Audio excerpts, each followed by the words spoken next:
Ladies and gentlemen, please welcome the CEO of Atlas Network, Brad Lipps.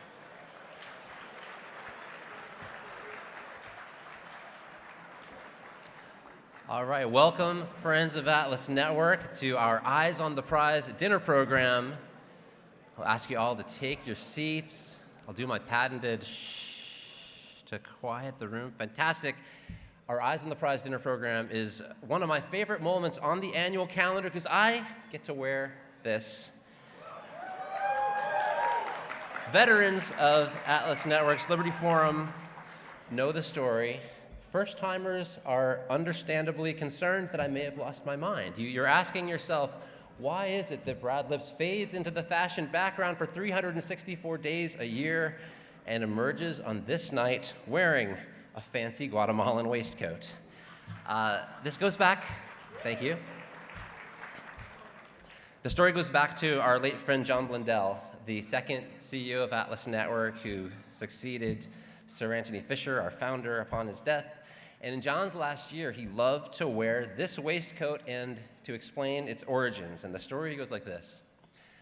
Sir Anthony Fisher's first think tank, the Institute of Economic Affairs in London, came to prominence under the leadership of Lord Ralph Harris, who helped take ideas that were fringy in the 50s so that they were respectable in the 70s, enabling Margaret Thatcher to implement her reforms. And Lord Harris always dressed in a proper English waistcoat, and when he died in 2006, a memorial service was organized in the UK with explicit instructions that guests were to wear a proper waistcoat. Many miles away sat the great Manuel Ayau to his friends Musso Ayau, who was one of the founders of the Universidad Francisco Marroquín in Guatemala. And Musso lamented that his calendar, shout out for UFM, we can do that, sure. Musso lamented that the commitments on his calendar made him unable to attend this memorial service, so instead, he sent to John Blundell this Guatemalan waistcoat to be worn at the celebration of Lord Harris's life. And after Musso's death in 2010, John began wearing what he called his fancy waistcoat to remember these great men. And John died in 2014 and bequeathed to me this, with no instructions, but it seemed crystal clear that John would want me to wear it here as part of a competition that he loved, our elevator pitch competition, now named in John's honor, which showcases some of the future leaders of the freedom movement. And that will happen after dinner this evening. But of course, wearing this provides us an opportunity to reflect on Lord Harris, on Musso Ayau, on John Blundell, and other friends of freedom who are no longer with us, who built this movement that we all do our best to carry on. So it's an appropriate moment to remember many friends of Atlas that have that built this movement, and especially those who we've lost since the last time we were all together. And of course, we've reserved extra time this evening to celebrate Linda Whetstone, given how close she was to many in this room and to Atlas Network and its history. But we're going to begin by remembering other losses from the past year. And I'll begin with Dan Whitfield, who attended Liberty Forum in the past alongside his wife, Nina, the founder of Ladies of Liberty Alliance. Dan was a novelist, a talented communicator for the freedom movement, and a wonderful friend, husband, and father who was taken from Nina and his daughters way too early. Carl Johan Westholm, who played an enormous role in liberalizing the Swedish economy. He transformed the Swedish Employers' Confederation from advocating narrow corporatist interests to the defense of open markets and liberty for all. And the Confederation thereafter founded Timbro and what evolved into the Ratio Research Institute, both partners of Atlas Network in Sweden. David Thoreau, who founded the Independent Institute and who served as its president and chief executive officer until his passing. Independent Institute, of course, publishes the Independent Review Journal and is responsible for a remarkable number of important books, 8 of which were recognized via the Anthony Fisher International Memorial Award Prize for Best Book from a Think Tank, which Atlas Network ran from 1990 to 2015. Maureen Nathan from Australia, termed a libertarian legend by our advisory council member and friend Ron Manners. Maureen was a founder in 1974 of the pro-liberty Workers' Party in Australia, and she inspired generations of young liberty advocates down under. Pat Michaels, who had been a professor of environmental studies at the University of Virginia, the director of the Center for the Study of Science at Cato Institute, and the senior fellow at the Competitive Enterprise Institute. Pat was published in leading scientific journals like Nature and Science, and he set a standard for scientific rigor while often being skeptical of conventional approaches to climate policy issues. Jan Malik, a donor to Atlas Network who was laid to rest in his country of origin, Poland, the same week that we held our Europe Liberty Forum in Warsaw this past May. Jan lived in California, but had been very involved in the Solidarity movement inside Poland as it put up resistance to Soviet domination in the 80s. And in the 90s, he worked with Atlas to fund many translations of great classical liberal works by Ludwig von Mises and others, and he founded the Polish-American Center for Economic Research and Education. Ethel May Humphreys was a pioneering businesswoman who took the helm at Tamco Building Products and earned a reputation for creating value. Ethel May was a beloved inspiration, guide, and supporter of the liberty movement for 7 decades and served on the boards of the Institute for Humane Studies, the Foundation for Economic Education, and the Cato Institute, and she was a great friend and cheerleader and supporter of Atlas Network. Daniel Daron founded Atlas Network's first partner in Israel in 1983, the Israel Center for Social and Economic Progress, which brought the work of his friend Milton Friedman to Hebrew-speaking audiences. And Daniel's center played an important role in several economic reforms in the direction of freedom and free markets in Israel. Jeffrey Brennan, a professor at various American and Australian universities who was a pioneer of public choice, who focused our attention on the importance of rules and norms in the governance of free societies. George Aidi, who escaped a death sentence in Ghana and spent decades teaching sound economics and explaining, and here's the words, that Africa is poor because she is not free. He called out the corruption of what he termed the hippo generation that came to rule African countries after colonialism, and he cheered the cheetah generation of budding African entrepreneurs. At the 2007 TED Global Conference in Tanzania, he opened the eyes of the singer Bono to the role of free enterprise in solving poverty. And George has inspired a generation of young African thinkers.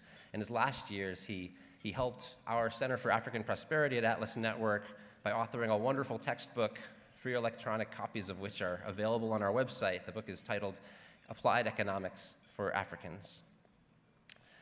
And our next slide shows 4 Ukrainian freedom champions who lost their lives this year working for the independence of their country.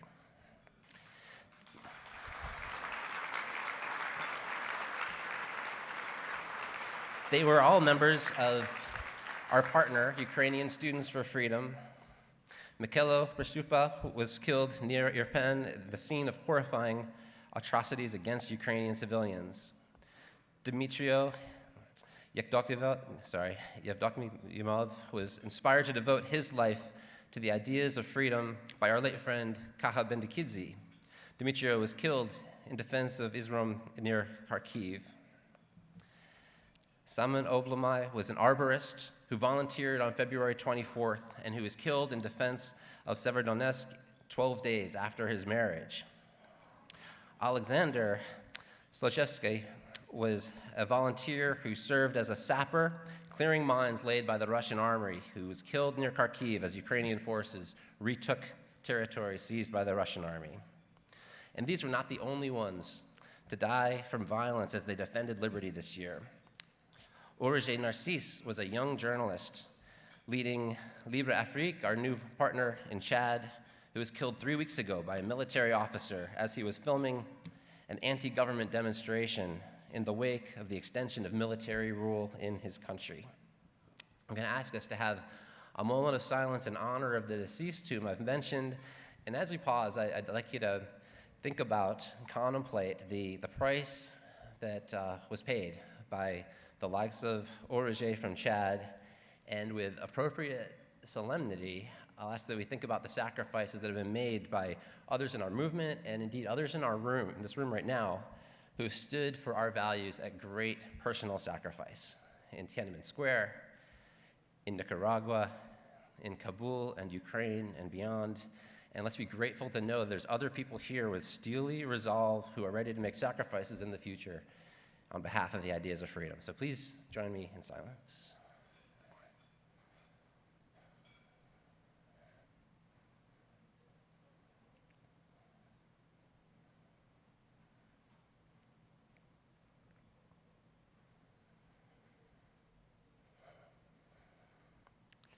All right, thank you. And now, let's talk about Linda.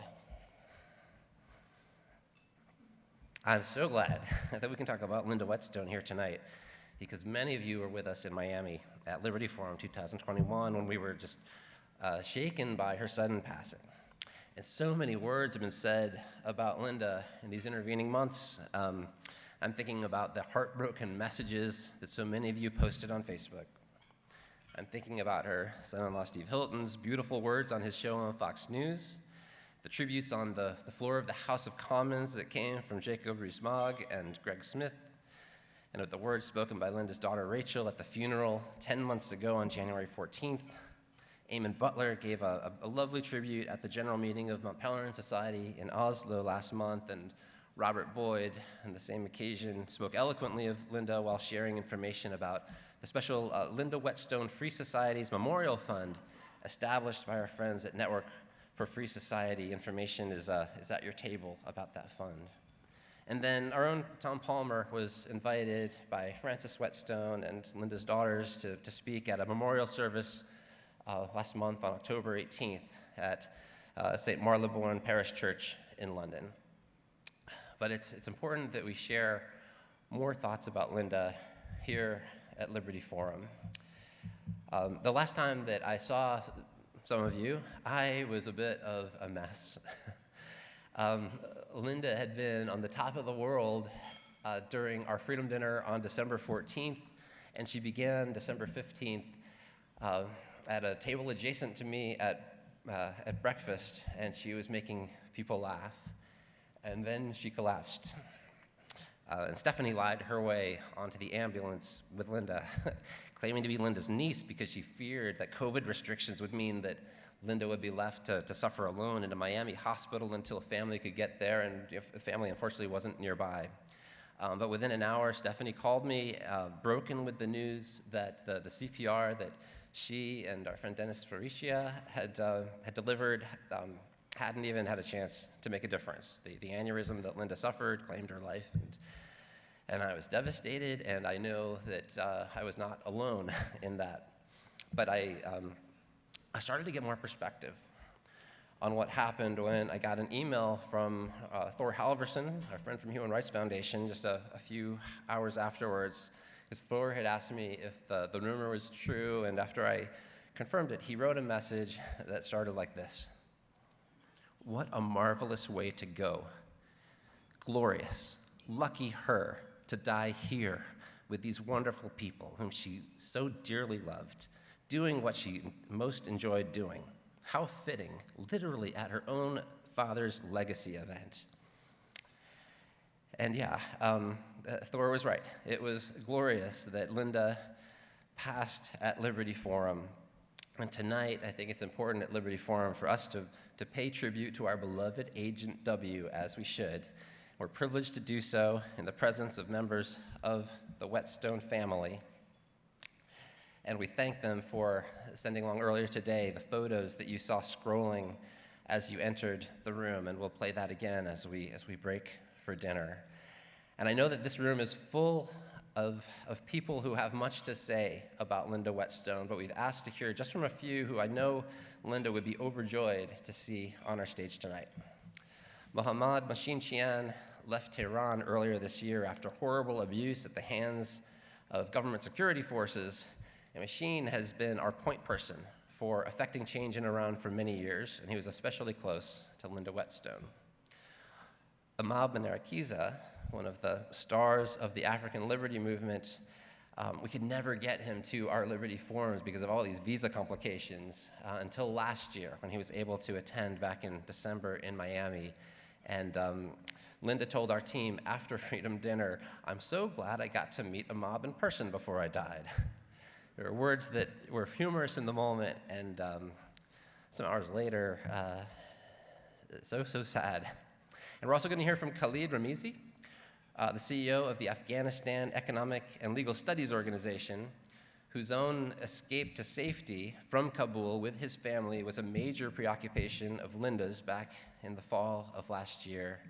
And finally, we'll hear from Debbi Gibbs, who succeeded Linda as the chair of Atlas Network's board of directors in 2020, who benefited from a special kind of mentorship from this great leader of the freedom movement. Let's begin by welcoming Mohamad Machine-Chian.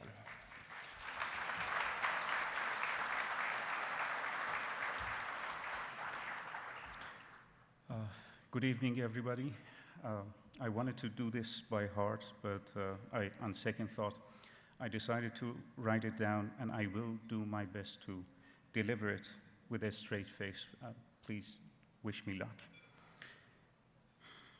When I met Linda for the first time, I had no idea who she was and what she did and how significant she was in the liberty movement. I found a bright-eyed person radiating life and energy despite her years, surprisingly. Her demeanor was kind and very much approachable, especially for someone with her status and experience. And naturally, for my culture at least, I started calling her Lady Whetstone, to which she casually replied, "Oh, please, just call me Linda." And she kind of had to repeat herself a few times, maybe 20 times, to convince me to call her Linda, and so I did. And that is how I joined hundreds of souls from all around the world who considered Linda a reliable friend, a true supporter, and a trustworthy ally for so many years. Linda always listened with patience. She asked precise questions and showed interest in our efforts to promote and defend liberty, no matter how small or insignificant those efforts.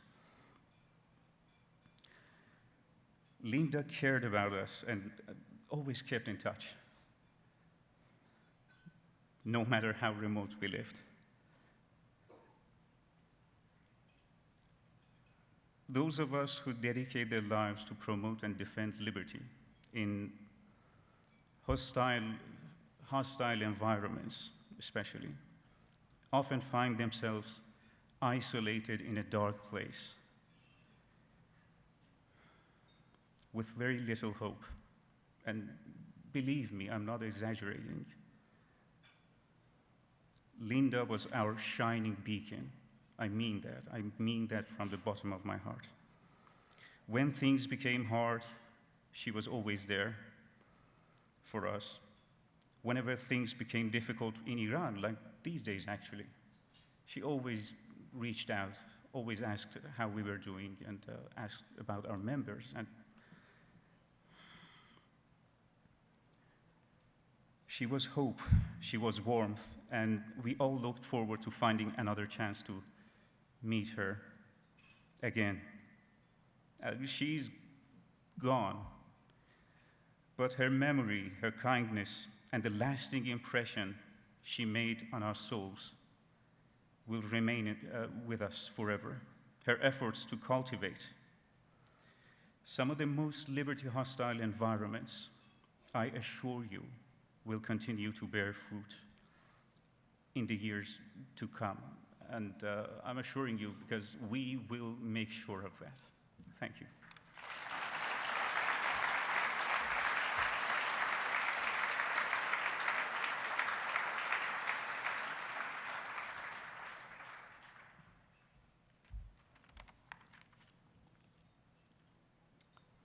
My name is Aimable. I'm from Burundi. I have a lot of things to say to my Linda.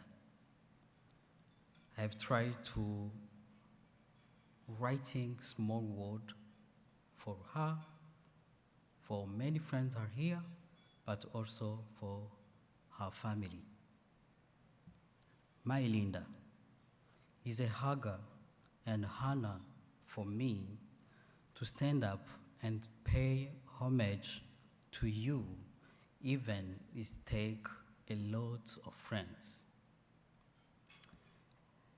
It was a unforgettable moment. It will be a unforgettable moment that will be etched in my memory forever. My Linda, I'm very happy to have shared with you a part of your life. You had the art of cultivating friendship, love, and good humor. You made all these moments joyful and unique in my life. How I can forget them when they are an integral part of who I am today. In 2015, when I was a refugee in Kenya, without hope and disappear for the future, you helped me to find a test for life by sending me the 100 reading tests on the idea of liberty. After my return to Burundi, you were the sweetest person I know in this world, because you asked me every time to time, how I was doing with my security, lest I be imprisoned or killed by defending the principle of free society in my country. In 2017, after a fantastic moment working with you, Linda, in Burundi, Rwanda, Democratic Republic of Congo, we spent together a week in Nairobi, Kenya, helped me to learn English, but also helped me to understand classical liberal ideas and the best way we can make these ideas more stronger in these regions. And these moments have changed in this time my professional life, and especially with the beef of the think tank called now CDE. Linda, the CDE that you participate in the formulation of his business plan and supporting every day to grow, continue to fight for a free society and limit government in my country. We continue to fight the good fight of freedom for the next generation, for entrepreneurs, for women, for many people who disappear for their future. Because of the big government in my country. CDs, books, Linda, these things continue to be popular in my region. Linda, government of Burundi continue to intervene in our life, but your energy and passion for a free world continue to guide every CD decision that aim to change the history of the Great Lake region every day. Linda, expressing your feelings was certainly not your stronger point. But always know how to show to Monia, Brice, and the rest of my colleagues how much you care about us. Today, it's up to tell you how much you miss you the rest of our life.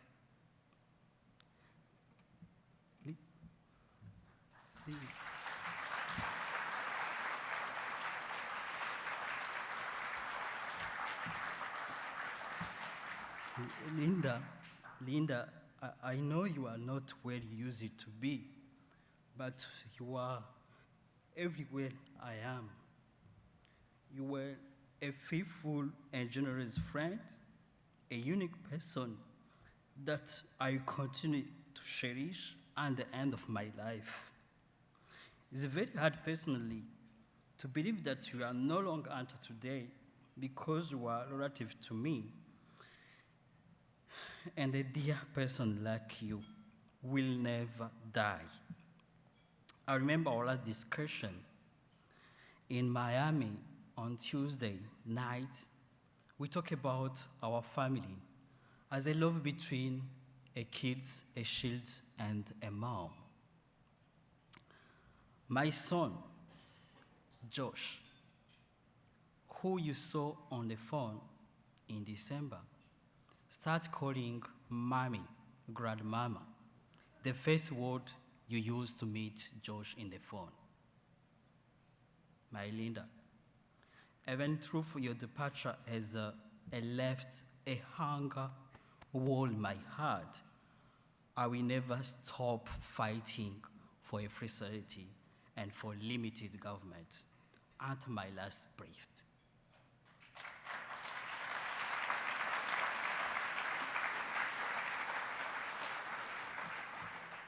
Despite the dirty treat from the authoritarian government of Burundi, I will always keep your value.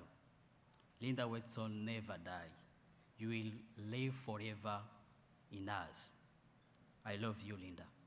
Thank you.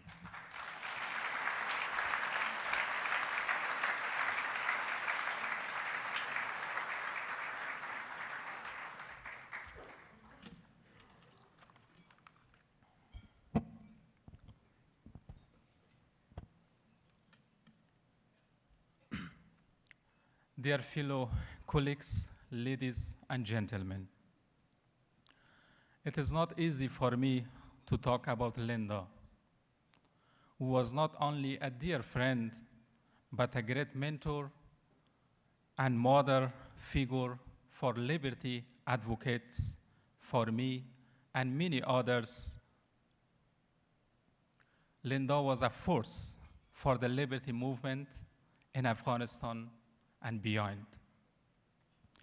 With her goodness and grace, her humanity, and her intellect, she guided us. She has supported me like her son and family members, and I loved and cherished her as my mother. Linda significantly impacted my personal and professional life and shaped my worldview.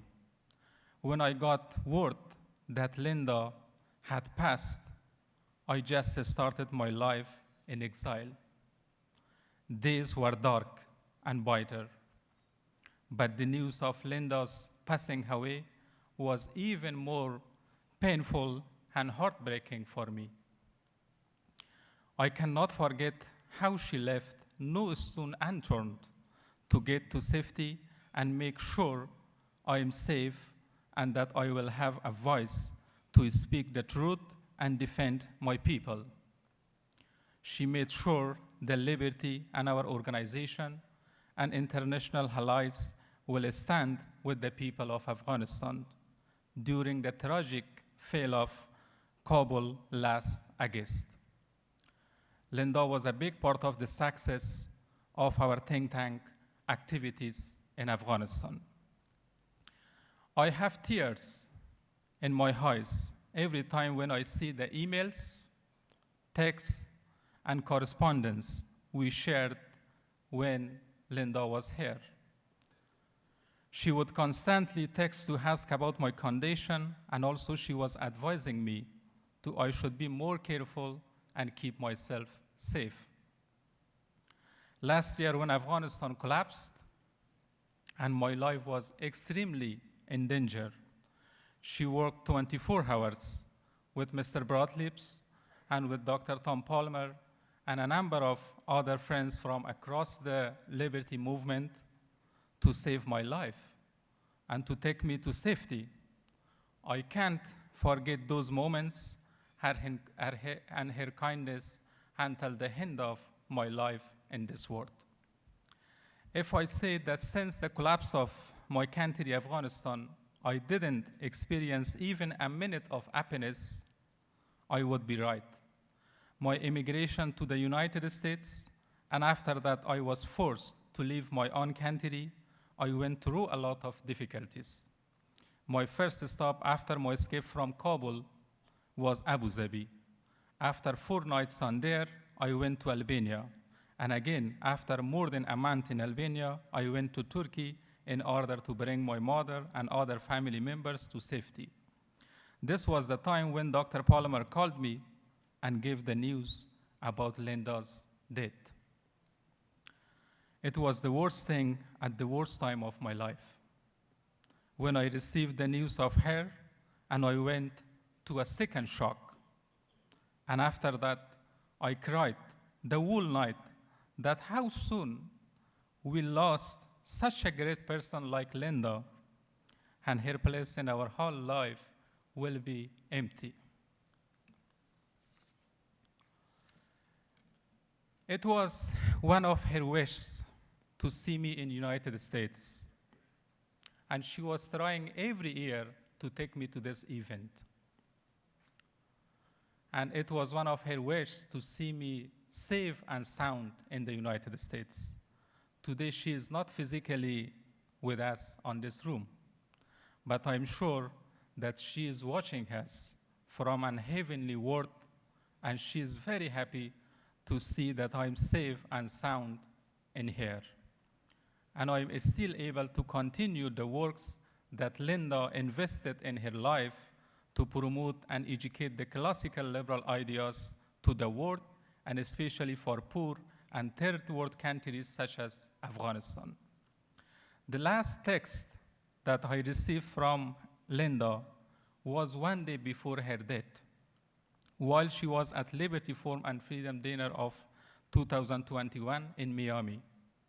And she sent me a text about my current boss at the University of Pittsburgh, Professor Jennifer Murtaza-Shively, which I'm sure that she is here today with us in this room.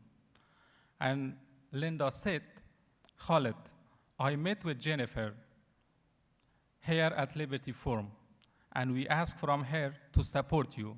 She is a very knowledgeable person, and she accepted to help you with everything that you will need to work in her center at University of Pittsburgh.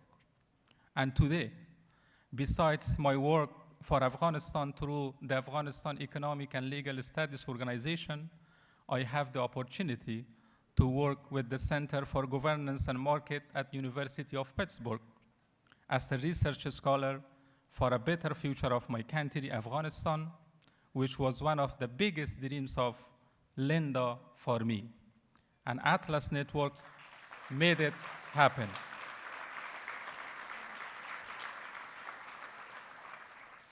Linda supported thousands of Afghan youths across Afghanistan to learn the ideas of a free and prosperous society and lead the nation toward enlightenment.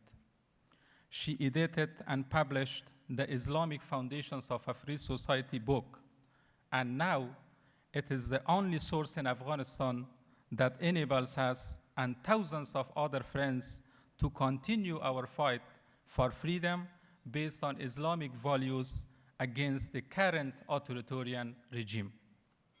She was a rare gem.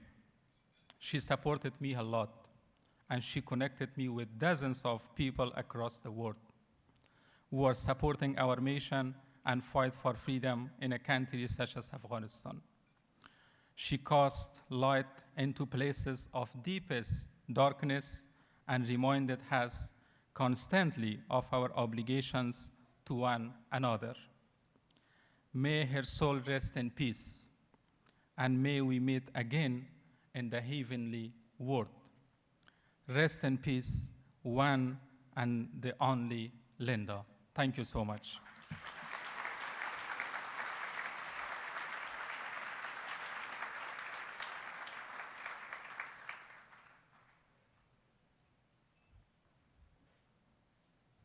Hi. I was asked to add just a few words about Linda's great legacy at Atlas Network. As you all know, her father, Sir Anthony Fisher, founded Atlas, but it is Linda who personified the network. When I first got to know her, it was because my dad would say, "See if Linda thinks there's anyone interesting that we should meet in Turkey or Tunisia or Tanzania or wherever we were off to." And of course she did. And she connected us to the best and most interesting people. We would have breakfast in Ankara with Bijan Sahin, who is here somewhere, who was bemoaning the implications of the social implications of the rise of Erdogan. And then dinner in Istanbul with Professor Attila Yayla, who was applauding Erdogan's early economic reforms. And so it went, with many of these Linda connections becoming fast friends. The first time Linda invited me to the Atlas Liberty Forum, she was hovering at the entrance, waiting for me, and must have introduced me to 50 people that first day. Many of you are in this room and are also now my colleagues, friends, and allies. This connectivity is what she so uniquely brought to Atlas. Linda was the network's networker. She inspired all of us to care more and do more. After Linda's passing, there was an extraordinary outpouring of accolades and grief from more countries than most people can name, let alone care about deeply and connect to personally. You've seen that illustrated this evening. We each know how much her life added to our own and witnessed her influence through the US and Europe. But here, after her passing, was the worldwide extension of that impact, embodied in countless tearful Facebook posts for Mama Linda from across Africa and Asia. But of course, she was literally a mother as well and leaves an enormous legacy in her family. Those of you who attended her memorial service in London had a glimpse of this extraordinary clan. Amongst the many touching tributes, one of my favorites was hearing her grandson read an email that Linda had addressed to her father. The younger Hilton was bravely quoting his grandmother's challenge to some of the details of his dad's televised analysis of the US occupation of Afghanistan. It was a brilliant illustration of her amazing family. When I became more involved in Atlas and eventually joined the board, Linda was there at my elbow, guiding me and whispering asides, both humorous and pointed. I am so grateful for the regular phone calls and conversations. Her words are replayed frequently in my mind, and I quote her often. She was a truly aspirational mentor and always quick to praise. "Well done, you," she would say. I did a quick search of my emails this morning, and there are almost 100 that include that quote that are addressed to either addressed to me or copied to me, that trademark, supportive, "well done." I was always excited to see an email from Linda, even if sometimes they were randomly about the weather or mucking out the stalls, because apparently there was a Debbie in British dressage as well. I often wonder how many emails she got about Atlas. In the context of my work to legalize assisted dying, and also more recently as my dad faded, Linda and I talked often about death and decline. She was appalled that age could be so cruel and decidedly did not want to slow down or fade away. She told me numerous times that she wanted to just pop off. If you needed any further proof that Linda was a force of nature, here you have it. At a pinnacle of satisfaction and accomplishment, high on the thrill of the, quote, just brilliant Atlas Liberty Forum last year and the best yet Freedom Dinner, she just popped off. Linda, if I might quote you again, well done, you.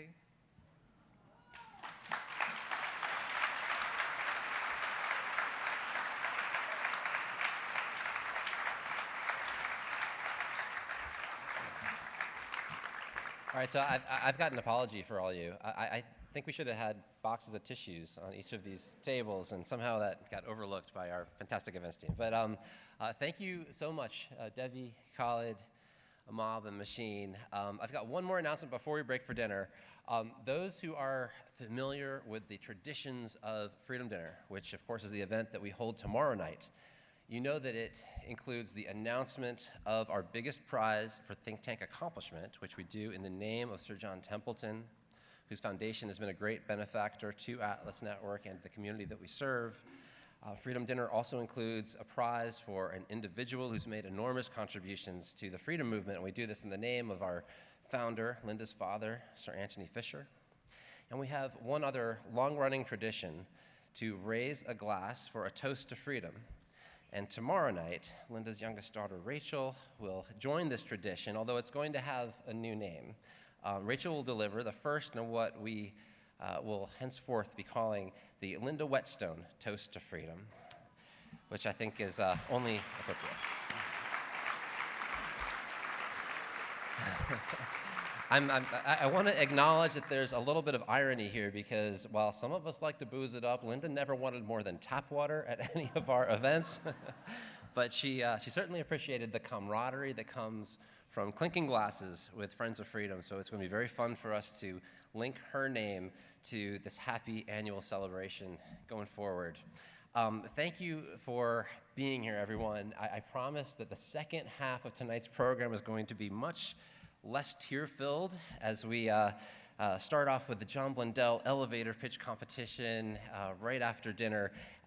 As we break, we're going to play one more time this fantastic slideshow of photos that the Whetstone family has made available to us. So I hope you enjoy taking a look at the joy with which Linda approached the cause of advancing liberty and her entire life, and I hope it's a model for all of us. So thank you and enjoy dinner, everyone. Thanks.